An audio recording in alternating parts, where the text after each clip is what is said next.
रुक करके 3 मरतबा कहें सल्लल्लाहु अलैहि या अबा अब्दुल्लाह, सल्लल्लाहु अलैहि या अबा अब्दुल्लाह, सल्लल्लाहु अलैहि या अबा अब्दुल्लाह। लेकिन जब हज़रत हुज्जत सलाम करते हैं अपने जद को, तो वो उनके जिस्म के एक एक हिस्से को अलग अलग सलाम करते हैं। तो नयाम में आपके लिए मुमकिन हो सके तो ज़ियारत नाहिया को एक मरतबा ज़रूर पढ़िएगा और देखिएगा कि उन लबों पर सलाम के जो प्यास से खुश्क हो गए थे, उन दांतों पर सलाम के जिन पर छड़ी मारी जा रही थी, अस्सलाम अलल मुक़त्तइल आज़ा, उन आज़ा पर सलाम जिन्हें क़िता क़िता कर दिया गया, सलाम हुसैन पर के जिसके खैमों को फाड़ डाला गया। ये सब ज़ियारत नाहिया से फ़िक्रें जो आपकी खिदमत में अर्ज़ कर रहा हूँ।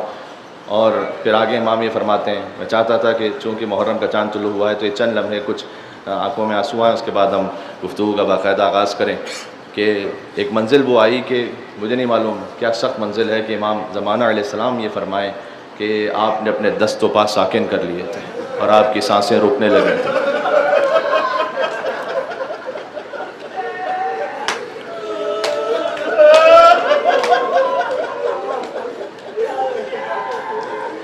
मैं आपकी खिदमत में एक बात अर्ज़ करूँ, खुदा आपकी आवाज़ों पर रहमत नाज़िल फरमाए, कोई गम ना अता फरमाए सिवा गम अबा अब्दुल्लाह हुसैन अलैहिस्सलाम की। ये मेरी अपनी दुआएं नहीं हैं। इमाम सादिक़ अलैहिस्सलाम जब सजदे में जाते थे तो दुआ देते थे, वरहम सरख़तिल लती कानत लना, परवरदिगार तुम चीखों पर रहम फरमा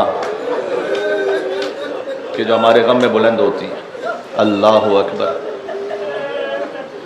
अगर एक ख़ास लम्हे का वास्ता देना हो अल्लाह सुब्हानहू व तआला की बारगाह में, मैं समझता हूँ कि चूँकि ख़ुद ये हदीस में ताबीर है इसलिए मैं इस्तेमाल कर रहा हूँ, वरना मैं जुरत ना करता कि फ़इन्नहु ज़ुबिहा कमा युज़बहुल कबिश, कि हुसैन को ऐसे ज़िबा किया गया कि जैसे भेड़ बकरी को ज़िबा किया जाता है। ये खुद कलाम अली इब्न मूसा रज़ा अलैहिस्सलाम है कि हुसैन को एक गोसवन की तरह ज़िबा किया गया।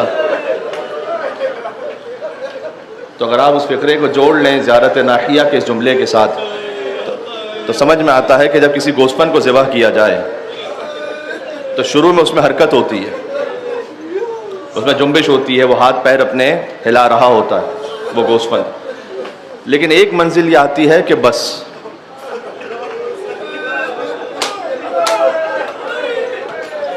एक मंजिल ऐसी आती है, मैं इमाम हुसैन अलैहिस्सलाम के लफ्ज़ नहीं कह सकता, मैं फ़कत समझाने के लिए कह रहा हूँ इस तशबीह को, कि वो सरेंडर कर चुका होता है कि बस अब वो कसाब जितनी छुरी फेरना है फेर ले और ज़िबा कर ले।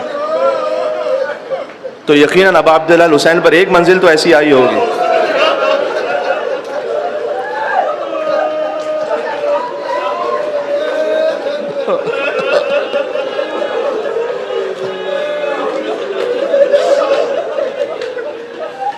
एक मंजिल तो यकीनन ऐसी आई होगी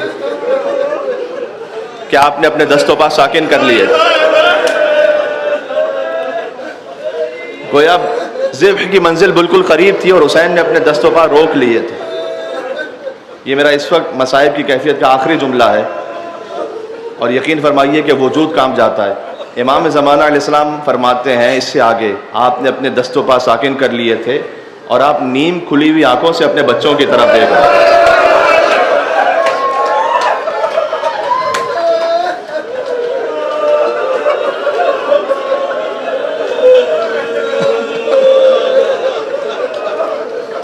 आप नीम खुली हुई आंखों से,